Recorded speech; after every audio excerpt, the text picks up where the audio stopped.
see over here a couple pallets of grain, those are whole grain. Beer's generally made out of malted barley, and the recipe we're doing right now is 95% malted barley, and we use just a little bit of wheat. So we start off with the, we weigh out how many pounds of each different type of malt we're going to use, and get it all ready and stack it up in the mill. The mill, we'll see this auger system coming up behind the mash tun here. The mill is back there. We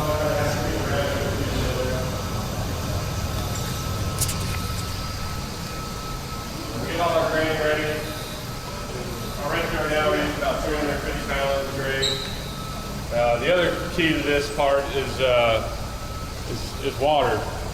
We're using a certain amount of water, a certain amount of grain, and a certain flow rate of water. We want the water and the grain to kind of come into this mash tun together at the same time, the same rate, and we're going for a certain temperature.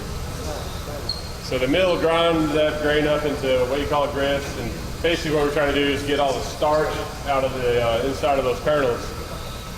And we'll get that in there with the hot water. Yeah, the grain's good. You can grab it by a handful and eat it.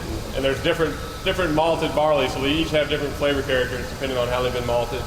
They give different colors to the beer depending on what's been done with them. But that hot water and grain will sit in the mash tun for 45 minutes, and that's when the first part of the science takes place. Basically what we're trying to do with the hot water is get the starches in that grain to convert into a fermentable sugar. And that's the key to all this is that fermentable sugar. That's what the yeast is going to eat to make the alcohol. So after 45 minutes, we do a quick test to make sure we've got that conversion to fermentable sugar. And then we start running off out of the mash tun into the next kettle over to the right, which is the brew kettle. The runoff is about an hour and a half to 2 hour process. You're trying to just slowly let that water, or the wort at this point, the sugar water, make its way over to the brew kettle. And you want to go slow because you're trying to avoid getting grain in the brew kettle. You really just want the liquid.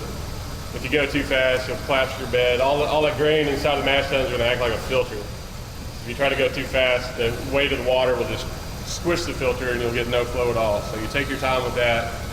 And once you get enough, you're going for a certain amount in the brew kettle, and you can kind of keep measure as you go. Once you're happy you've got the amount you need, then you try to get that brew kettle to a boil as fast as you can.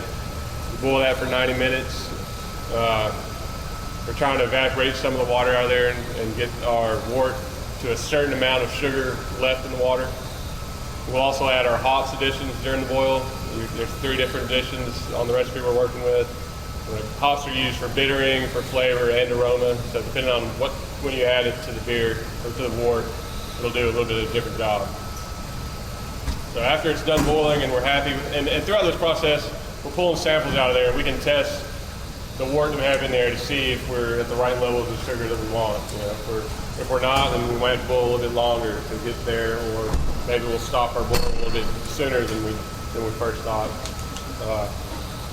Then we whirlpool it. All those hops, and during that boil, a lot of protein is kind of developed. It almost looks like egg drop soup, at the Chinese restaurant, where the proteins will just kind of be floating in there, and all that hops you add in there, you end up with a lot of hard matter that you don't want to transfer to the fermenter. So we do like what they call a whirlpool for 15 minutes, where you're just kind of circulating the beer around that tank, and all the solids kind of coagulate in the middle of the tank, and then when we're ready to transfer, first of all, we got to get it cold. We don't want to send it in the fermenter at 200 degrees.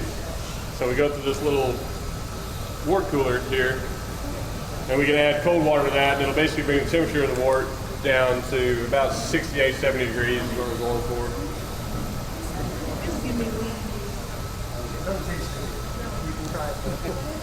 Hops. Well, it's a pelletized. It's a pellet version. Smell?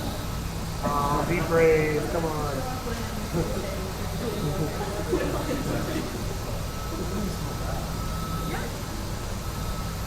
Smells.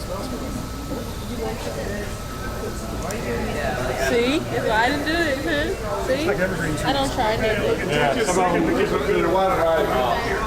some of them really have that piney kind of flavor and scent. You can squeeze it. It's a little oily, so it'll reshape because there's oil in there. The oil is the stuff. That's where you're